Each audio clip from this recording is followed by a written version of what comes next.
Olá, gente. Muito boa tarde, graça e paz. Nós estamos iniciando agora o podcast Repercutindo Emoções. Mais um dia, mais uma terça-feira que nós estamos aqui e temos um convidado especial, mas não vou mostrar agora, tá? Vou mostrar daqui a pouquinho.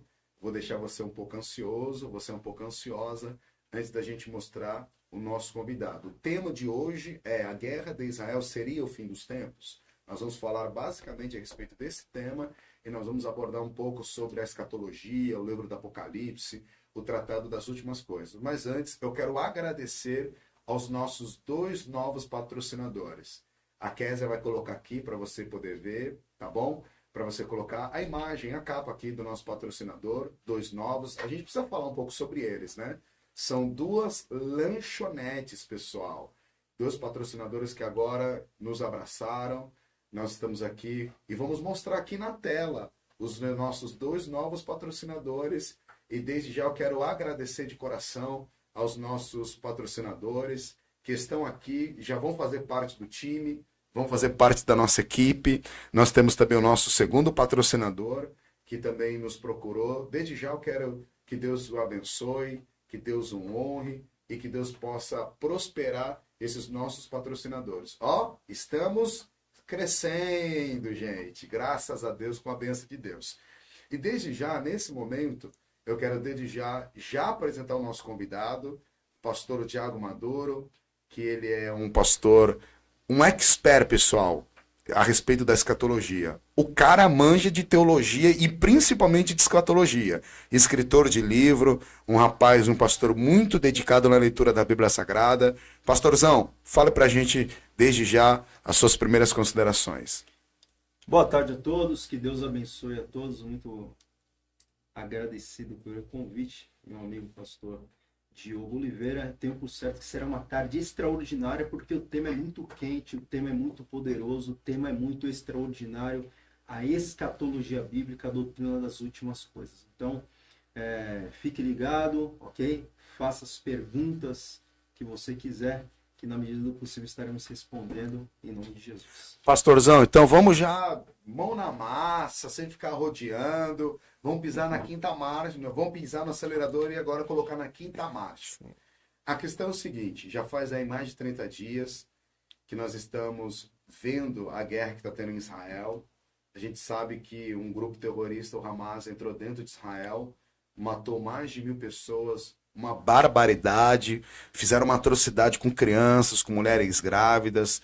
Foi uma coisa muito terrível. E eu tenho percebido que no Instagram, nas redes sociais, as pessoas têm assimilado esse tipo de questão e têm associado ao princípio das dores aos últimos dias. E tem gente que diz que o fim do mundo já aconteceu. Então, basicamente, para a gente começar, pastor, já estamos no final do mundo? Bom, respondendo esta pergunta e já também antecedendo ao tema que é a escatologia bíblica, para aqueles que não estão familiarizados, né?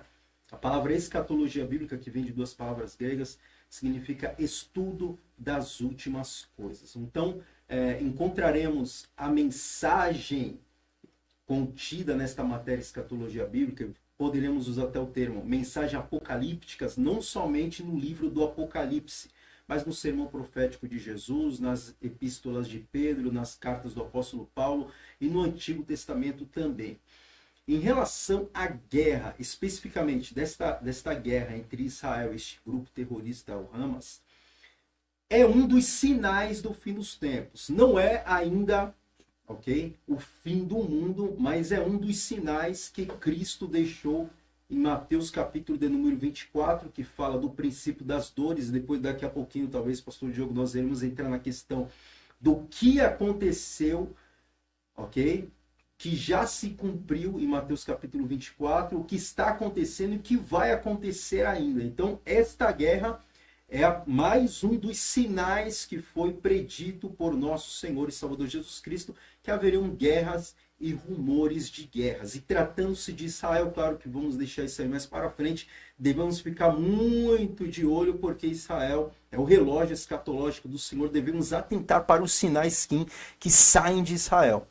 Então, assim, você está dizendo que Israel é o relógio escatológico, ou seja, alguns acontecimentos históricos eles acabam sinalizando a respeito dos finais dos tempos.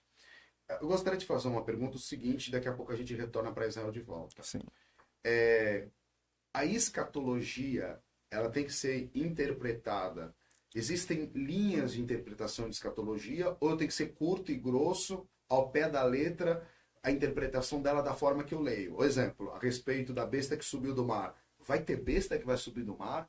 Uma besta que vai ter uma ascensão na terra? Ou seja, como que funciona isso, né? A gente sabe que existem nomes de animais, existem eventos que falam sobre estrelas, sobre sol. Como que é basicamente as linhas de interpretações, pastor? Sim, essa pergunta nos dará base, né, para um pano de fundo, para um fundamento extraordinário para todo aquele que for estudar a escatologia bíblica, pastor Diogo. Porque, na verdade, existem 4 escolas, ok, que buscam interpretar o Apocalipse, ok? E a mensagem no Apocalipse em específico, 70% do livro, ele é simbólico. Então imagine um nível de interpretação, ok? Que deve ser feito para interpretar o livro do Apocalipse. Então jamais podemos interpretar tudo literalmente. Mas existem 4 escolas que buscam interpretar o livro do Apocalipse. Okay? Existe a escola historicista, existe a escola idealista, existe a escola futurista e existe a escola preterista, ok? Eu creio que a maioria que está me assistindo, tanto eu como o pastor Diogo, nós aderimos à escola futurista, ok? Porque eu não sei se eu deveria comentar sobre cada uma delas ou... Não, pode, fica à vontade, pastor, pode. De forma rápida, ok? O idealismo, quem segue a linha de interpretação, a escola idealista, acredita que os eventos do livro de Apocalipse, eles não seguem nenhuma cronologia, ok? Não existe nenhuma cronologia, mas é tudo simbólico. A luta do bem contra o mal é tida de uma forma simbólica, não há nada literal ali, não vai haver 1000 anos literais, então não existe uma cronologia, então são só ideias, são verdades que poderiam ser vividas em qualquer tempo, em qualquer momento. A escola preterista, refere-se ao passado, quem segue essa linha crê que a mensagem do Apocalipse já se cumpriu principalmente no 1º século, ok? A besta que sobe do mar, lá de Apocalipse capítulo de número 13, foi o Império de Roma e por aí vai, ok? Então, esta linha preterista se foca muito no 1º século e acredita que praticamente tudo já aconteceu, ok? Temos a linha historicista também, que é uma linha que deve ser levada em consideração, mas creio que o Apocalipse vem se cumprindo ao longo da história, uma grande parte já se cumpriu, está se cumprindo e vai se cumprir. Mas a linha futurista, a que nós iremos se focar, é a linha de interpretação, a escola de interpretação que crê que os eventos, principalmente o que está escrito no Apocalipse, irá se cumprir ainda, ok? Aguardamos ainda o cumprimento e não se cumpriu ainda na história. A maior mensagem do Apocalipse, a sua maior parte ainda não se cumpriu ao longo da história, ainda irá se cumprir no fim dos tempos. Então, a linha historicista devemos levar em consideração, ok, uma parte dela, mas nos focaremos mais na linha futurista, porque aguardamos que os eventos do Apocalipse ainda irão se cumprir na sua íntegra. Então, mas existem determinadas linhas que acreditam que alguns eventos até já aconteceram, né? Sim, conforme eu disse, tanto o historicismo como o futurismo, mas o historicismo crê que algumas coisas já aconteceram. De fato, algumas coisas já aconteceram. Por exemplo, quando pegamos Mateus capítulo de número 24, quando Jesus vem a falar do princípio das dores, ok?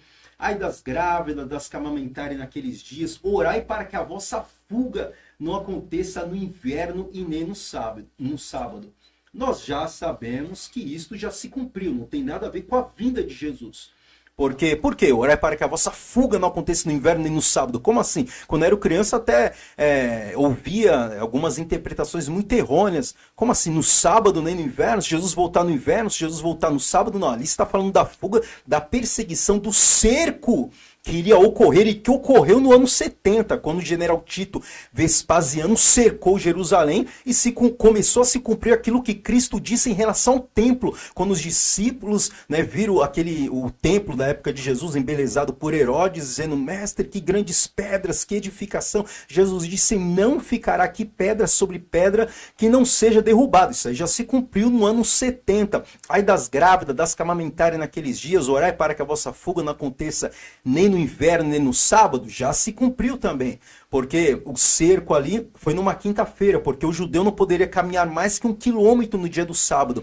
Então eles puderam fugir para a cidade de Pela, além do Jordão. Claro que foi um cerco que durou praticamente 3 anos, mas a invasão em si foi numa quinta-feira. Então Jesus estava falando deste cerco que haveria de acontecer e que já se cumpriu no ano 70. Mas a parte intensa ainda não aconteceu, nós bem sabemos. As estrelas não caíram do céu ainda, Jesus não apareceu dos céus em glória ainda, a intensidade do Apocalipse não aconteceu ainda.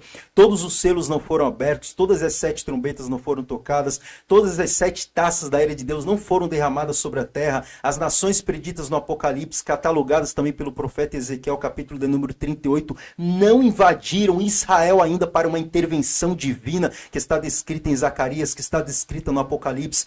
Ainda não saiu da boca da besta, do dragão, nem do falso profeta 3 espíritos imundos semelhantes a rãs, que a Bíblia nos descreve em Apocalipse, que serão espíritos de demônios que irão ao redor de encontro dos reis de todo o mundo para os congregar para a grande batalha. A Bíblia diz: e os congregaram no lugar que em hebreu se chama Armagedon. Já se cumpriu? Não, vai se cumprir ainda.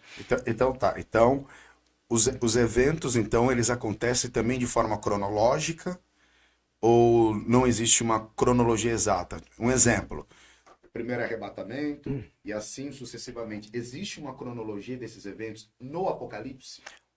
Uma boa pergunta. Primeiro, você não precisa falar os eventos, não vou falar. Mas existe uma cronologia assim bem justa que a gente pode assimilar no Apocalipse? Olha, existe uma cronologia de eventos que ocorrerão, mas o livro do Apocalipse é interessante. Não está na ordem cronológica, então tem que ter uma interpretação muito coerente à luz de outros livros do Antigo Testamento. Tá bom. Então, exemplo. A gente precisa, então, se respaldar em outros livros para poder entender essa cronologia. Com certeza, conforme eu disse, que não é só no Apocalipse que nós encontramos uma mensagem apocalíptica. Isaías vaticinou sobre o tempo do fim. Ezequiel, Daniel, Joel, Zacarias, Malaquias, o apóstolo Paulo, o apóstolo Pedro. Então nós temos que fazer uma junção. Primeira regra da hermenêutica: a Bíblia interpreta-se a si mesma. Como vamos interpretar o Apocalipse? À luz de vários textos bíblicos, não somente o próprio livro do Apocalipse. Ótimo. A respeito do arrebatamento, né? Uma das questões eu acho que é muito importante. Primeiro fator, assim, que eu acho que é uma curiosidade que muitas pessoas têm. O arrebatamento em si, as pessoas que forem arrebatadas, elas terão capacidade cognitiva, consciência de reconhecer as outras pessoas, pastor? Olha, vamos ficar apenas com o que a Bíblia diz, né? O que vai acontecer no evento. Isso eu estou te dizendo muito, que existe a parábola lá dentro do Evangelho, sim. Né? Que fala a respeito do Lázaro, né? A respeito do, né? Que ele diz: posso voltar, sim, muito bom, falar muito com os bom. meus irmãos. Então Sim. a gente tem a respeito dessa dúvida, porque no acontecimento existe um arrebatamento e existe uma ressurreição de mortos. Sim. Então nós vamos ter a capacidade cognitiva, mental, psicológica de reconhecimento dos nossos entes queridos que se foram. Vamos lá. Essa questão do rico e do Lázaro, ali fala um pouco do estado intermediário dos mortos, que é um ponto muito abordado na escatologia bíblica, o estado intermediário dos mortos. Ali não necessariamente não poderíamos linkar com o arrebatamento da igreja, mas o estado intermediário dos mortos. Vamos lá. Que não é parábola ali, né? Não sei se o senhor sabe muito bem, todos que Sim, porque tinha ali. nome, né? Tinha algumas características. Epígrafes não fazem parte do texto original. Então, quando você vê aquela epígrafe, aquele título, Parábola dos 10 talentos, por mais que você conte, não dá 10 talentos, que as epígrafes foram colocadas, capítulos e versículos, Sim. não fazem parte do texto original. Os textos originais são textos corridos, foram colocados para facilitar. Então, esse título não faz parte do texto original. Então, ali não é parábola. Sim. É um evento real que Cristo narrou.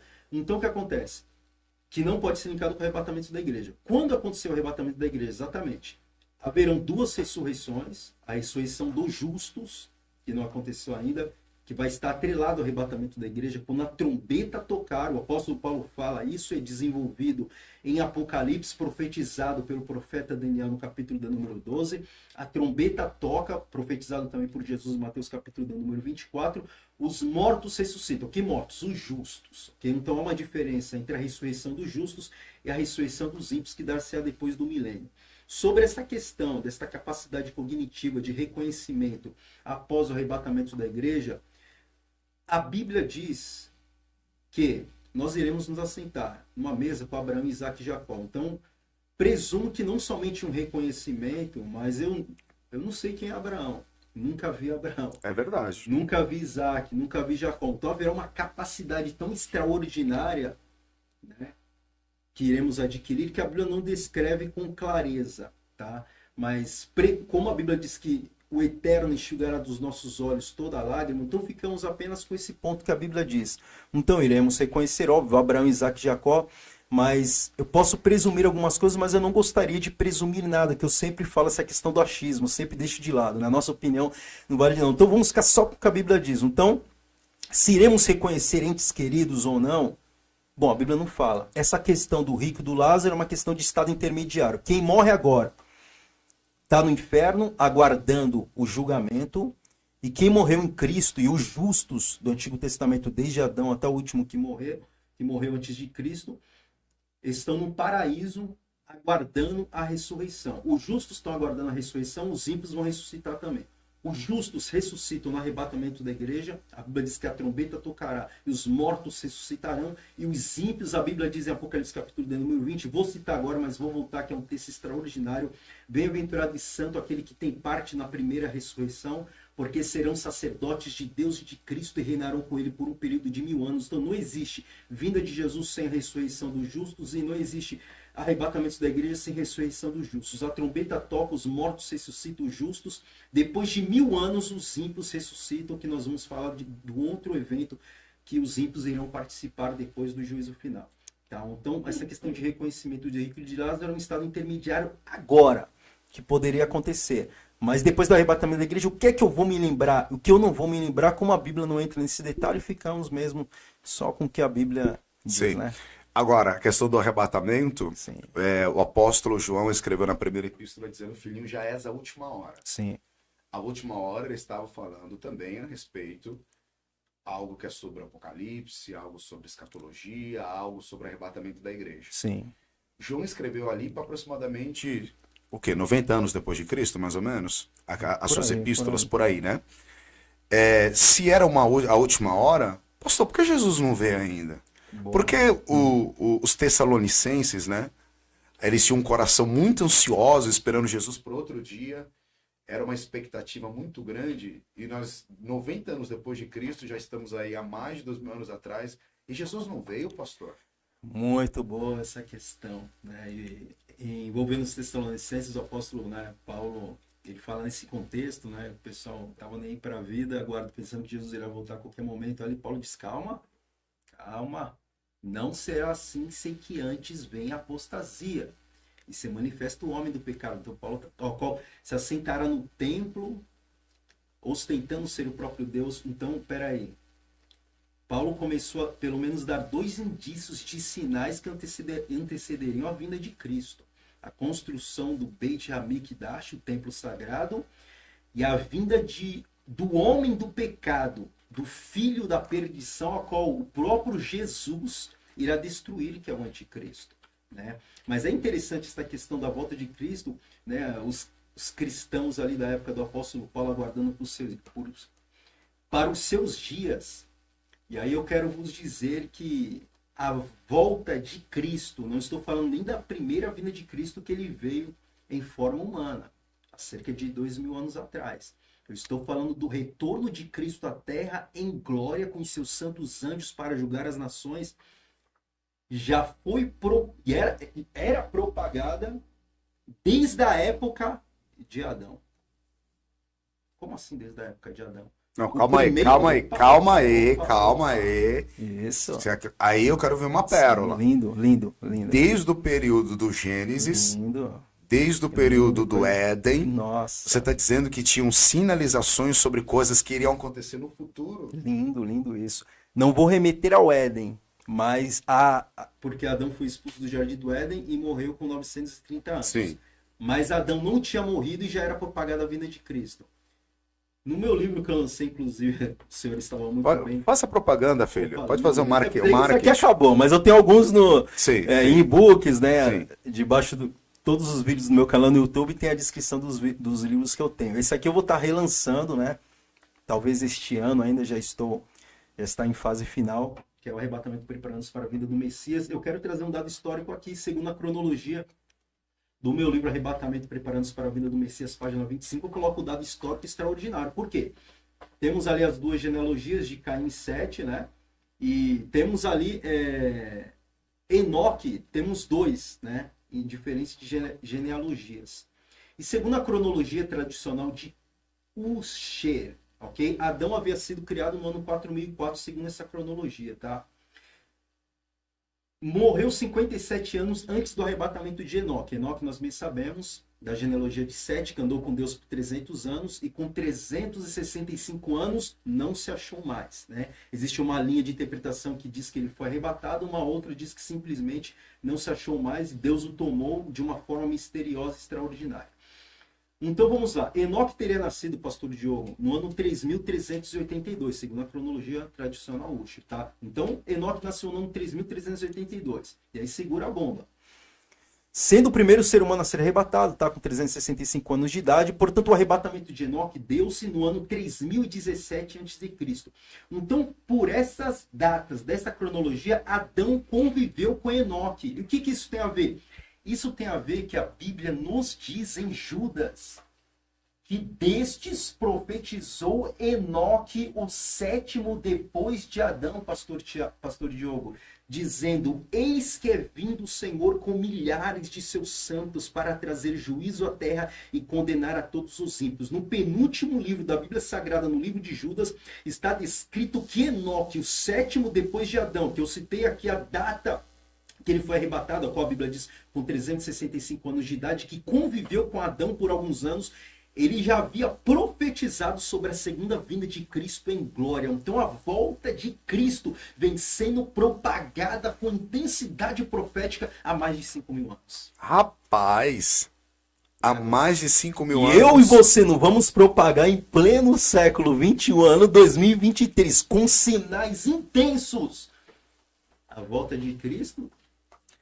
Agora, então, voltando para o nosso tema, né, Sim. a respeito da guerra de Israel, nós Nós percebemos. percebemos que o aumento do antissemitismo, Sim. do ódio, da aversão à cultura judaica, ao povo Sim. de Israel tem aumentado. A gente Sim. sabe que aproximadamente lá em 1938 e finaliza em 1945, nós tivemos a maior guerra, a maior barbárie contra os judeus de todas as guerras. Nem as guerras da Bíblia Sagrada aproxima-se o que aconteceu no Holocausto. Milhares de judeus morreram no campo de concentração. Sim. E a gente percebe que tinha um ódio completamente gratuito. Sim. Esse ódio que a gente tem percebido hoje, que tem aumentado, e a gente sabe as questões das nações que vão marchar em direção a Israel, vão cometer ou vão planejar também uma barbárie parecida que aconteceu no Holocausto. Isso também sinaliza algum acontecimento que vai acontecer ainda no futuro, lá em Apocalipse, lá dentro do contexto da escatologia? Sim, tem um livro extraordinário que é Jerusalém, um cálice de tontear. Então o que acontece? Quando olhamos para este ódio declarado por líderes de nações, a quais não vou citar aqui, mas a mídia está aí, a internet à disposição, principalmente depois, ok, desta guerra entre Israel e o grupo terrorista Hamas, declarações de ódio, ok, destes líderes de nações contra Israel. Então nós vemos já uma intensidade do que vai acontecer, porque João viu sair da boca da besta, do dragão e do falso profeta, está descrito no livro do Apocalipse, 3 espíritos imundos que são semelhantes a rãs. que são espíritos de demônios que irão ao redor de encontro dos reis de todo o mundo para os congregar para a grande batalha. Zacarias fala muito bem desta reunião dessas nações para atacar Israel. E a Bíblia nos diz que os congregaram no lugar que em hebreu se chama Armagedon. Então, assim, quando nós vemos o ódio das nações, quando nós vemos Ezequiel profetizando no capítulo de número 38, e quando fazemos a transliteração destes nomes, dessas nações que ocupavam, a geografia que essas nações ocupavam, com as nações dos dias odiernos, né? Lá em Ezequiel capítulo de número 38, esse que sou contra Tiogog, terra de Magog, príncipe-chefe de Meseque e de Tubal. E nós vemos ali que transitando nestas regiões para os dias de hoje, seria a Rússia, a Turquia e por aí vai. Tem um livro que foi lançado pela CPAD da Escatologia Bíblica que narra que em 1981 rabinos ortodoxos estão orando no Muro das Lamentações e eles têm uma visão. O rabino tem uma visão e ele vê Gog invadindo a terra de Israel. Tá? E eles começam a orar para que essa invasão não aconteça. De repente um rabino, né, tem ali uma inspiração divina e diz, não devemos orar para que se evite, para que não aconteça essa invasão. Devemos orar para que se apresse.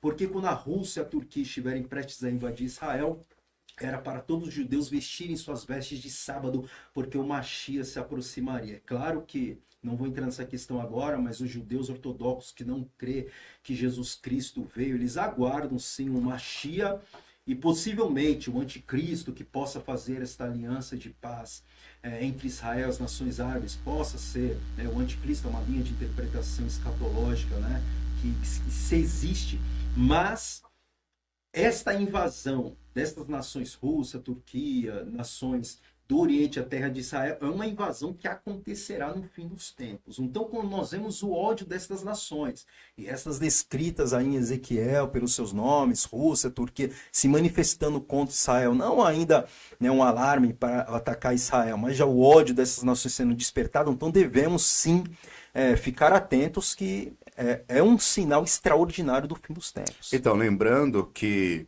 hoje, a Rússia, que é a antiga União Soviética, Sim. ela tem uma aliança com a Síria, Sim. né, que são um país que é declaradamente contra Israel, aonde que, na verdade, está contra, né, essa escalada que Israel está diante da faixa de Gaza. Sim. E a Turquia também, o presidente da Turquia, o Erdogan, também falando a respeito contra Israel. E isso está acontecendo hoje. Isso está acontecendo nesse momento. Esses dois países que não estão declaradamente favoráveis aos terroristas, mas estão contra a escalada de Israel e não estão ali gostando dos acontecimentos, do que tem acontecido a partir de Israel. Sim.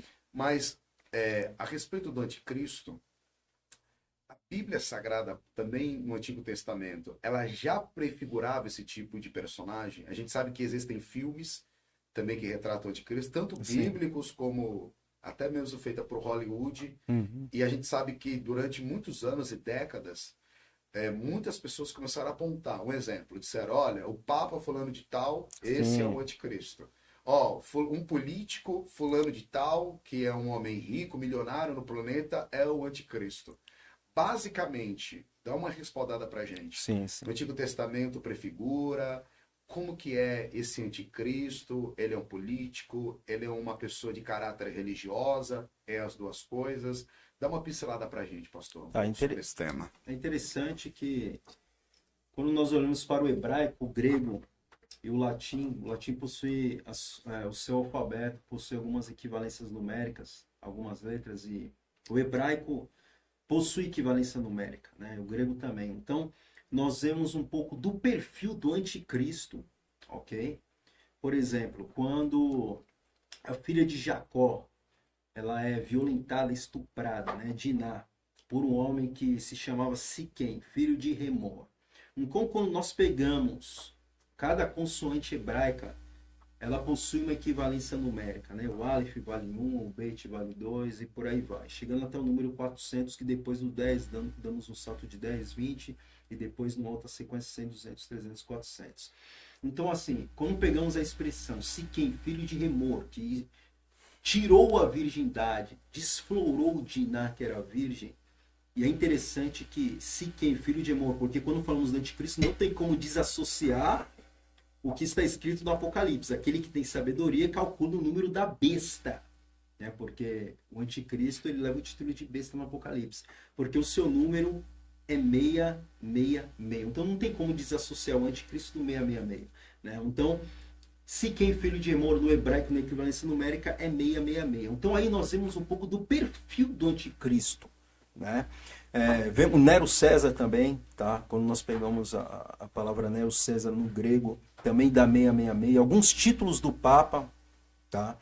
Vicário Vigeneralis de Interres, equivalência numérica, um título que o Papa tem, 666. Vigário Geral de Deus na Terra, que é o que significa em latim, equivalência numérica 666. A própria palavra Latinus, que é latim, língua oficial do catolicismo romano, 666 também. Então, assim, alguns nomes em hebraico, em grego, em latim, dão 666. Então, nós entendemos um pouquinho do perfil do anticristo, né? E assim, em cada época, por exemplo, se vivemos na época de Hitler, talvez pensaremos que o anticristo seria Hitler, perseguindo os judeus, etc. O que esse homem vai fazer? Né? A Bíblia diz, e é questão de político, religioso, a Bíblia vai falar de duas figuras. Tá? A besta que sobe do mar e a besta que sobe da terra. Uma vai dar poder para a outra.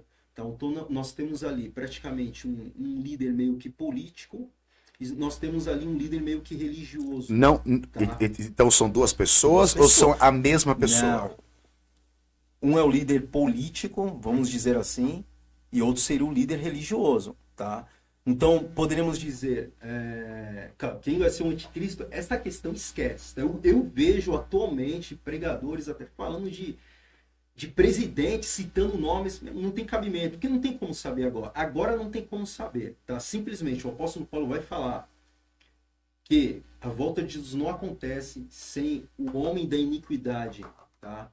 estiver com esse poder, perseguindo os judeus, tá? Porque a Bíblia diz que ele se assentará num templo, ostentando ser o próprio Deus. Então, aguardamos a reconstrução do Beit Hamikdash, do templo sagrado.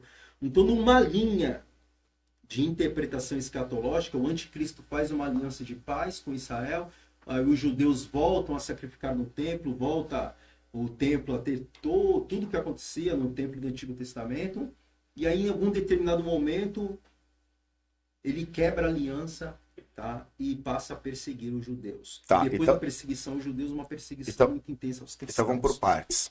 Tá. Se ele quebra a aliança, então significa que essa figura, esse personagem, meio que pactuava de forma positiva com as questões de Israel. Ou seja, Exatamente. é como se fosse um tratado de paz. Exatamente. É como se, porque se é político, teria que ser basicamente um tratado de paz. Sim. Né? Então, basicamente, essas duas figuras, elas quebram um pacto, uma aliança e um tratado. Sim. E a partir dali, a máscara cai. Exatamente. E começa a marchar com o Começa cumprimento de das perseguição profecias da intensa. Bíblia. Porque numa determinada linha escatológica, eu falo uma determinada linha escatológica que, né, não somos o dono da razão. Nos baseamos em escola de interpretação, que não foi não foi o pastor Diogo que criou, mas numa determinada linha de interpretação, tá? Nós vemos o fim dos tempos, no Apocalipse, nós vemos de uma forma extraordinária isso, um período de 7 anos, ok? E nós vemos Apocalipse capítulo de número 12, que é extraordinário, tá? O desenrolar ali simbólico, e quando seguimos uma linha de interpretação traduzindo ali cada figura, uma mulher vestida do sol, lua debaixo dos pés, coroa de 12 estrelas na cabeça. E quando falamos do sol, lua e 12 estrelas, nos remetemos a Israel, porque o próprio José ele teve um dos seus sonhos proféticos, ele viu o sol, viu a lua, viu 11 estrelas se curvando, vindo a ele. Então fala ali de Israel, ele seria a 12ª estrela, tá? Representa Israel. A mulher dá à luz um filho, Jesus. Não temos dúvida, porque o menino recebe uma vara de ferro que há de reger as nações. Quem vai reger as nações com vara de ferro, quem vai julgar as nações, quem vai reinar é Jesus no seu período de 1000 anos de paz aqui na terra. Então o menino é arrebatado ao céu, Jesus foi assunto aos céus, e a Bíblia nos diz que um dragão de 7 cabeças e 10 chifres, depois poderemos falar um pouquinho sobre isso, para diante da mulher. A mulher foge para o deserto, onde é lugar preparado por Deus para que ele seja sustentado durante 1260 dias. Então nós vemos muita expressão, principalmente Apocalipse. Tempos e metade de um tempo. As duas testemunhas do Apocalipse profetizando neste período. Então, Nós entendemos, então, esse tempo, tempos, metade de um tempo. É claro que o período de uma semana na Bíblia e na mensagem escatológica refere-se a 7 anos, metade 3 anos e meio. Então, caminhando para os últimos 3 anos e meio, que seria a intensidade da grande tribulação, então a humanidade, cristãos e judeus, porque o dragão, ele passa a perseguir a mulher, só que depois ele vai perseguir aqueles que têm um testemunho de Jesus. É só você ler lá Apocalipse capítulo de número 12 e guarda os mandamentos de Deus. Então um período de intensa perseguição a judeus e a cristãos foi descrito ali em Apocalipse capítulo de número 12. Tá? Gente, antes da gente dar continuidade, pastor, Sim. agora eu tô percebendo que você tá mais à vontade, né? Tá bem tranquilo. Pessoal, nossos patrocinadores, eu não posso deixar de falar a respeito deles. E aqui estão os nossos patrocinadores. Olha aqui que legal, Container Burger, pediu, chegou, deliver. Gente, eu vou falar um negócio pra vocês, pastor. Eu vou te levar você pra comer lá. Boa. Eu vou te levar pra você comer lá. Você não tá de dieta não, né? Você pode comer. Só cortei pode ser... açúcar, cortei não, algumas coisas. não tem problema. Gente, olha a qualidade desses lanches. Então eu quero apresentar pra você o nosso patrocinador, que tem aqui acreditado nesse projeto muito bacana. Vamos colocar o segundo patrocinador também, que estão estreando hoje. A gente tem que dar moral, pessoal. Poxa, tá estreando hoje o patrocinador. Aqui também tá a Cacá Burger, Avenida Marechal Deodoro, número 919, Vila Valência, São Vicente. Também trabalha, pessoal, no delivery, hambúrguer artesanal. Eu vou falar um negócio pra você, pastor. Um hambúrguer artesanal agora seria tudo demais, hein? Gente, eu vou falar um negócio pra vocês. Eu, pelo menos em particular, eu tô com fome. Mas são especialistas em hambúrguer artesanal e tradicional. Muito bom, muito bom. Eu vou lá, vou tirar foto, pastor. O senhor quer ir comigo um dia pra gente ir lá? Vou tirar foto e vou fazer vídeo lá, nesses nossos patrocinadores que estão estreando conosco. Uma outra coisa que eu também gostaria de falar, você que está nos assistindo e gostaria de fazer parte dessa equipe, gente, eu vou falar um negócio para vocês. É Terra Fértil Podcast. Nós já trouxemos aqui, pastor, um especialista na área de finanças, Humberto. Sim, nós trouxemos a revelação da música gospel, as irmãs Tocha. Nós estamos trazendo o senhor, trazemos o pastor presidente da Missões Mundial, contando a história dele. O pastor presidente da Missões Mundial, o pastor César, ele foi para Israel esse ano. Ele passou no Egito, ele entrou dentro de Israel, foi em Jerusalém, visitou o Monte das Oliveiras. Pessoal, conteúdo de super qualidade, conteúdo muito bom, muito bacana. Desde já eu quero convidar você também a participar do chat. Pastor, eu tenho certeza que tem muita gente com dúvida a respeito da escatologia do livro do Apocalipse. Sim. Muita gente com dúvida. Então, para a gente dar um tempo aqui, para que as pessoas possam participar, eu percebi que o senhor está com o livro. Mostra para mim esse livro, pastor. Bom, esse aqui foi o que eu lancei, né, em 2020, né? Deixa eu dar uma olhada aqui. Sobre arrebatamento da igreja. Lá, olha que legal, gente. Olha, pessoal. Estou relançando, né? Esse eu nem tenho mais, só tenho a minha cópia, né? Será que eu consigo... Joga na minha câmera, para eu poder mostrar aqui. Joga, já está na minha câmera? Olha, pessoal, livro a respeito do arrebatamento da igreja. Então tem gente que tem muita dúvida a respeito dos acontecimentos do arrebatamento, tá? Então, livraço esse aqui. Qual outro livro que o senhor trouxe? Bom, o meu penúltimo que eu lancei, que é um tratado da teontologia, que é o estudo do ser de Deus, seja igual a Deus, né? Então deixa eu mostrar aqui, por favor. Pessoal, né? Olha, seja igual a Deus. Muito bacana. Você falou do que? Então, pastor? O que acontece? Uma pincelada, porque se você entregar porque o tema é, como assim ser igual a Deus? Deus criou Adão conforme a sua imagem e a sua semelhança. Né? Então eu entro na questão hebraica, em que aspecto Adão era a imagem e semelhança do Criador, e como nós, como filhos do Eterno, tendo o DNA de Deus, que aquele que é nascido de Deus não comete pecado, como nos assemelhamos a Deus? Aí eu falo dos atributos comunicáveis de Deus, os atributos incomunicáveis. Os atributos comunicáveis são aqueles que devemos ter. Deus é santo, Deus é puro, Deus é reto, Deus é justo, Deus é bom, Deus é longânimo, Deus é tardio em irar-se, grande misericórdia. Esses atributos que Deus tem, nós devemos desenvolver como filhos do Eterno.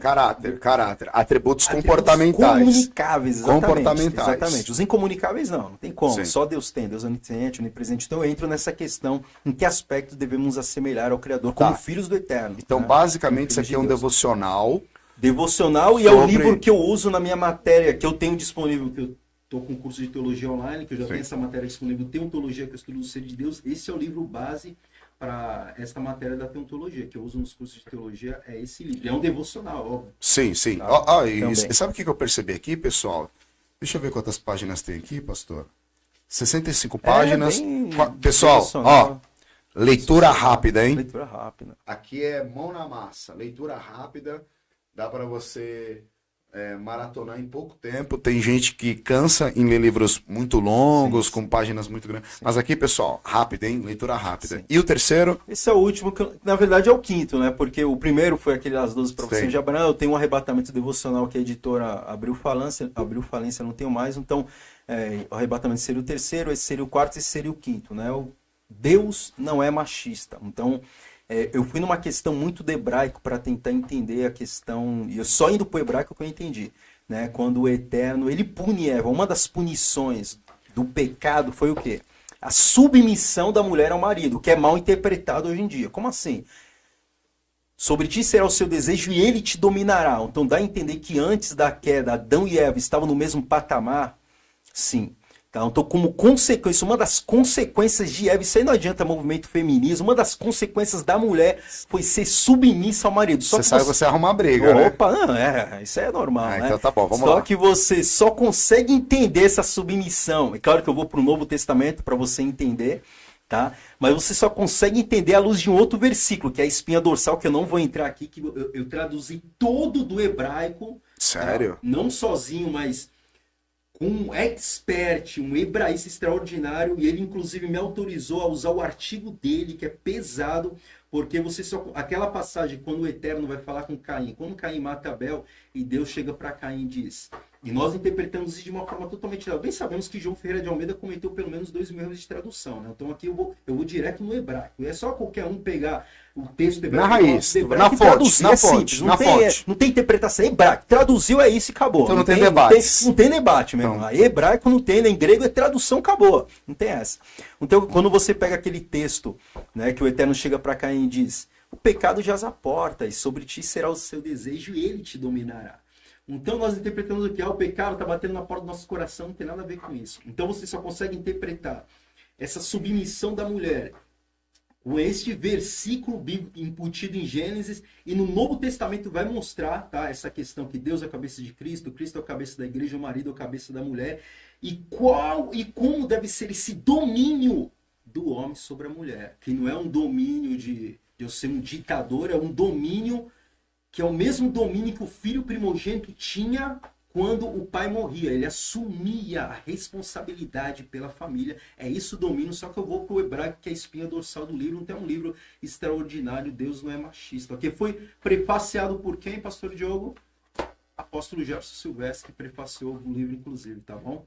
E outra coisa, hein? Apóstolo Jefferson Silvestre, que vai ser o nosso próximo convidado. Apóstolo esse, pessoal, que é presidente do Ministério Família Apostólica Tabernáculo da Fé. Está prefaciado por ele, então... Por ele, e esses 2 livros eu tenho em e-book, estão na descrição de qualquer vídeo do meu canal Thiago Maduro. Encontra em e-book o Deus não é machista e Seja Igual a Deus em e-book, ok? Pastor, nós já temos algumas participações aqui. Certo. Não sei se você conhece Micael Pereira. Meu filho, opa, não, se não assistisse, meu Deus. Então, nós estamos aqui com Evander Luiz, pais pastores. Provavelmente seja ele sim. E nós temos uma pergunta da Janaína. A Janaína é lá da nossa casa, né? A Janaína faz parte lá da nossa igreja lá. Ela faz a pergunta seguinte: boa tarde, a paz. Gostaria de saber se a Igreja de Cristo passará pela grande... pela grande tribulação. Essa era a pergunta que eu ia fazer. Então, calma aí. Deixa eu ampliar essa composição dessa pergunta. Vamos lá. Primeiro, a igreja, ela vai passar de forma inteira pela grande tribulação. Ela vai passar apenas de forma parcial, ou seja, a metade da grande tribulação. E eu já vi pessoas dizer que a igreja não vai passar nem pela grande tribulação. Quem vai passar é apenas os ímpios. Certo. Então, com calma, com tranquilidade. Ainda nós temos tempo ainda na programação. Explica pra gente aí, meu amigo. Respira fundo, porque essa é a questão de debate extraordinário. Só que não estamos aqui para debater. Existem 5 linhas que buscam interpretar o momento do arrebatamento. Quantas? 5 linhas. Tudo isso? No mínimo, é. E tem as 3 majoritárias, né? Mas pelo menos 5 que eu conheço. Tem outros, mas eu não vou nem entrar. Não é. Tem uma questão aí da Margaret McDonald, mas eu não vou nem entrar. Vai dar um Tem no programa. meu livro, contexto histórico disso aí, a origem do pré-tribulacionismo, mas assim, existem 5 linhas de interpretação que buscam interpretar o momento do arrebatamento da igreja em relação à grande tribulação.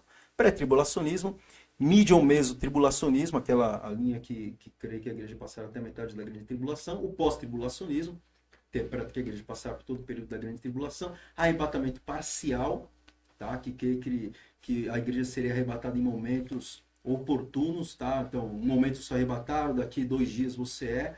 E arrebatamento pré-ira foi uma linha que surgiu recentemente. Eu vou ser bem sincero, tá? Como responsável, pastor Diogo, tá? Sabendo que serei julgado por tudo aquilo que eu falar, eu não quero entrar em nenhuma linha. Em nenhuma linha. Eu simplesmente vou mostrar aqui o que a Bíblia diz e o que Jesus falou. Primeiro, eu quero que cada um até busque, né, estudar. Eu tenho aqui a origem do meu livro, mas cada um busque estudar a origem do pré-tribulacionismo. Tá? Segundo, a Bíblia não fala, então, de um arrebatamento secreto. O próprio Jesus disse que todo olho verá. É muito simples. Para acabar com a polêmica, é muito simples. Eu falei aqui no começo que não existe, não sou eu que disse, eu apenas citei o que Paulo disse. Não existe arrebatamento da igreja sem ressurreição dos Mortos. justos. Dos justos. Sim. Por quê? O apóstolo Paulo deixou escrito, 1 Coríntios capítulo de número 15, a trombeta tocará, os mortos ressuscitarão e nós, os que estivermos vivos, seremos arrebatados. Jesus disse em Mateus 24 que Deus enviará os seus anjos com rígido clamor de trombeta e ajuntarão seus escolhidos dos 4 cantos da terra. Então, tranquilo, toque de trombeta, reunião dos santos com o Senhor Jesus. Apocalipse capítulo de número 20, eu disse que o livro do Apocalipse não está na ordem cronológica, mas Apocalipse capítulo de número 20 está. O capítulo em si. Apocalipse capítulo de número 20 diz: bem-aventurado e santo aquele que tem parte na primeira ressurreição. Tá? Porque serão sacerdotes de Deus e de Cristo e reinarão com ele por um período de 1000 anos. Então, a primeira ressurreição, pasmem todos, é só ler a Bíblia, não sou eu, tá? Bíblia. Só acontece no final da grande tribulação, já para se encontrar com Cristo e implantar o milênio. Acabou. Não tem outra. A primeira ressurreição. A primeira ressurreição. Está lá em Apocalipse capítulo de número 20, é só ler. Tá? Acontece a ressurreição dos justos, primeira, e já vem o milênio. Acabou. A Bíblia diz que o anticristo vai fazer guerra aos santos e vai prevalecer. Pô, tá onde? Está na Bíblia, Apocalipse capítulo de número 13. Esses santos não é Israel, é a igreja. Tá? Então o que acontece? Não tem como desassociar a ressurreição do arrebatamento da igreja. Então, se a primeira ressurreição, que está em Apocalipse 20, só acontece no final da grande tribulação, então a resposta é o quê? A igreja passará sim pelo período da grande tribulação.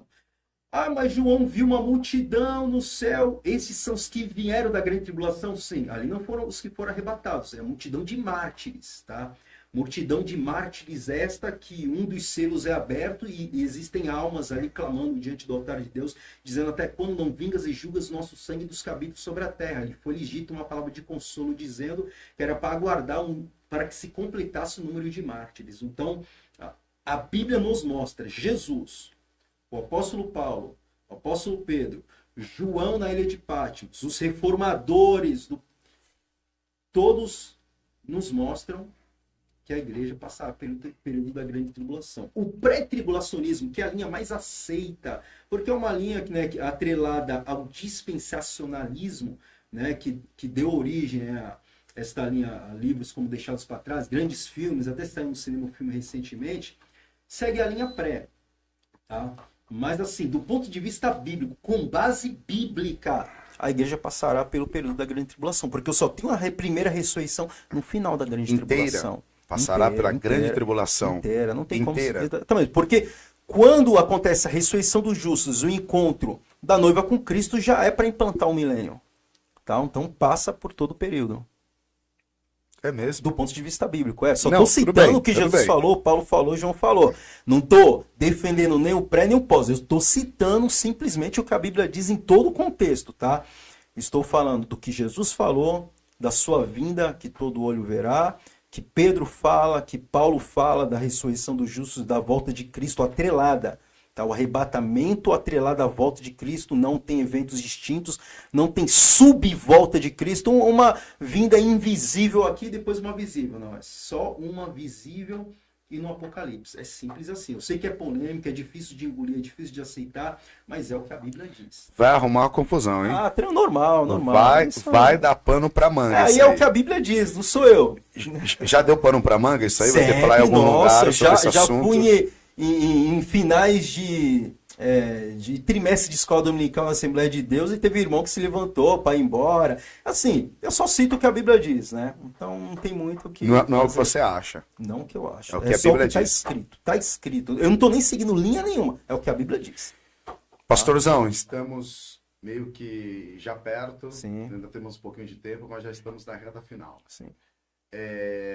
O que tu tá fazendo hoje em dia, hein, pastor? Onde que o senhor tá? Você congrega? O que tu tem feito ultimamente? Sim.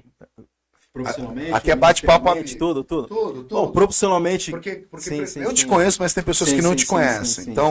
Então conta um pouco da tua Vamos lá, história, vamos que é muito bonita, a respeito Desde da... o começo? Não, isso não vai dar mais um programa. Não. É isso aí. A tua paixão pela Bíblia Sagrada, Sim, aí tu vai sim, contando assim, respaldando, Sim. até dizer o que você tem feito atualmente. O que faz parte da minha essência, o que faz arder meu coração é ensinar a palavra do Eterno. Embora seja formado em direito, eu amo demais. A teologia é uma coisa que eu não consigo viver sem ensinar. E sempre Deus me ajuda a sempre ter alunos, né, em vários lugares, em vários momentos, para estar ensinando. Então, atualmente, sou concursado, o Eterno nos deu a possibilidade de assumirmos a prefeitura de Cubatão. Já estou saindo daqui, indo para lá direto, assumir as 12 horinhas lá em nome do Senhor.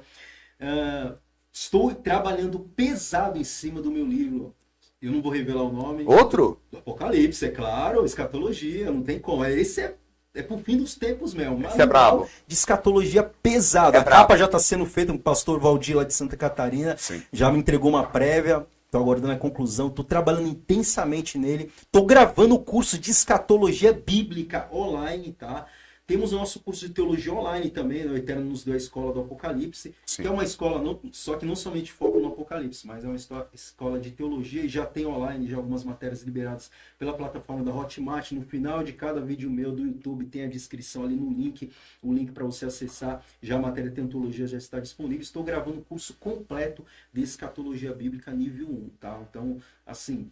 Dei todas as escolas de interpretação do Apocalipse, todos os eventos do Apocalipse, tudo em vídeo aula, 100% vídeo aula, e depois teremos esse manual também para acompanhar, ok? Então estou na Assembleia de Deus do Ministério Kadosh, né? Pastor Sérgio Marcelino Kadosh, lá, ajudando ele lá. E estamos com curso de teologia lá também, todas as quinta-feiras, né? Na verdade, uma quinta sim, uma quinta não, por conta da minha escala. E já vou formar a turminha agora no final do ano, em nome de Jesus. Essas têm sido minhas ocupações ultimamente. E a tua experiência com a Bíblia, que eu sei que vem desde muitos anos. Sim. Bom, comecei a ler a Bíblia desde criança, só que assim, oficialmente, adolescente também, mas com 15 anos eu já estava ensinando, né, na Escola Bíblica Dominical, então eu tive que mesmo me dedicar de uma forma extraordinária. Em 1998, fiz o primeiro curso de aperfeiçoamento de professor de Escola Bíblica Dominical, CAPED, tenho o certificado até hoje. Depois, em 1999, que era a esposa do Silas Malafaia, que vinha, né, na Assembleia de Deus do Ministério de Santos, eram 3, 4 dias. Fiz de novo em 99, depois ingressei no curso de teologia, consegui ficar uns 9 anos fazendo teologia, consegui reconhecer o diploma pelo MEC e pela Unicesumar. Fiz hebraico por ensinando de Sião e também cursei hebraico na primeira igreja batista ali em São Vicente. E continuo estudando até hoje. Não tem como parar de estudar a Bíblia. Até hoje continuo estudando demais, principalmente hebraico e escatologia bíblica, né? O que eu mais ando estudando ultimamente. Ah, é? Sim. A Bíblia ela não precisa ser atualizada, pastor? A Bíblia jamais. A Bíblia nunca. A mesma palavra hebraica que o Eterno usou para criar o universo é a mesma, jamais. Atualizada. Ai de nós, aquele que tirou a questão J um tio, o Eterno tirará a sua parte da árvore da vida. Então, ai de mim, ai de você se acrescentarmos, tirarmos, atualizar. É isso e acabou. É o que Jesus disse e acabou, e temos que ir na fonte do original. Aí sim, ótimo. Gente, é o seguinte, eu quero Desde já agradecer a presença do pastor Tiago, que é um amigo, pessoal. A gente se conhece há muitos anos. Sim. A gente, na verdade, já congregamos juntos, né? Já congregamos juntos no mesmo ministério. Sim. E ele é uma das Referências em questões da área teológica e da área bíblica. Como ele acabou de dizer, já tem 5 livros escritos, né? Sim. Já está indo para o seu 6º livro. Quantos anos, pastor? A idade não. Deixa aquele mistério de sempre. Sério? Não Gosta de revelar a idade? 41. 41. Não, 41, sabe por que eu estou 41. dizendo isso, gente? Porque esse vídeo vai chegar para pessoas que têm o mesmo sonho de escrever um livro. Sim. De ter o sonho de dar aula, de ensinar. Sim. Então, por isso que quando você fala tudo a sua experiência, você inspira e motiva pessoas. Sim, isso é verdade. E aí eu quero te fazer uma pergunta para a gente terminar. Para um mestre, para um ensinador, qual é a dica que você dá para ele? Uma dica que você dá para ele essencial para que ele cumpra esse ministério com excelência, com direcionamento, com respeito à Bíblia Sagrada. Sim. Qual o conselho que você dá para um ensinador? Aquilo que Paulo fala, né? Persiste em ler, exortar, ensinar até que eu vá. Assim, o estudo das Sagradas Escrituras sempre está, por mais que, eu ensino desde adolescente, o meu temor de ensinar 1, 2, 3, 4, a minha preocupação, por mais que eu tenha o conhecimento teórico de revisar, ver se é isso mesmo, essa cautela, essa preocupação para não adulterarmos o texto bíblico, eu acho que essa cautela, preocupação deve estar desde aquele que está pegando a Bíblia pela primeira vez até o PhD em teologia, esse temor, essa preocupação de entregar o que verdadeiramente está escrito aí da forma mais íntegra, usando a hermenêutica aí de uma forma extraordinária, essa preocupação aí deve estar sempre aí pautada aí na vida de qualquer mestre, qualquer ensinador. Ótimo. Pastor, eu quero agradecer a sua presença. Amém. Eu quero deixar você fazer as últimas considerações. Se quiser enviar um abraço para alguém, se você quiser anunciar alguma coisa, os seus livros já foram anunciados, faça suas últimas considerações e a gente vai finalizar o programa de hoje. Um abraço para todos, principalmente para minha família que está assistindo, né? O Micael, o Miguel, minha esposa estão em casa assistindo, amém? E futuramente anunciarei o curso quando estiver completo, tá bom? O pastor Diogo vai estar também. Vai estar lá mesmo, ó, canal do YouTube, descrição, vai estar o link lá. Qual é o seu canal? Você não falou. Thiago Maduro, com H. Tem vários Thiago Maduro. Eu vi. Mas vai ver minha foto, sabe que é o canal de teologia. A diferença é o TH, né? A diferença é o TH. TH. Gente, eu quero agradecer você que participou da nossa programação, você que fez ali as suas perguntas. Eu gostaria do seu feedback. Então, gostaria que você depois comentasse se você gostou da programação, indicasse qual tipo de tema você gostaria de estar ouvindo, ou algum tipo de convidado que trouxesse algum tema muito legal. Lembrando, pessoal, que esse programa, pastor, embora a gente seja pastora, ele não é nichado. Então, nós já falamos aqui, nós trouxemos aqui um cara que manja muito sobre nutrição. Legal. Então, falando sobre exercício físico, atividade física, sobre dieta, sobre alimentação, a importância do cuidado do corpo. Então, pessoal, nós temos temas muito variados. Então, desde já quero te agradecer, que Deus possa te abençoar. Muito obrigado por você ter ouvido a nossa solicitação e ter respondido ela. Deus te abençoe. Amém. E não se esqueça, você que quer nos patrocinar, entre em contato conosco através das nossas redes sociais. Deus abençoe a sua vida, um forte abraço e terça-feira estamos aqui novamente. Um beijo no seu coração e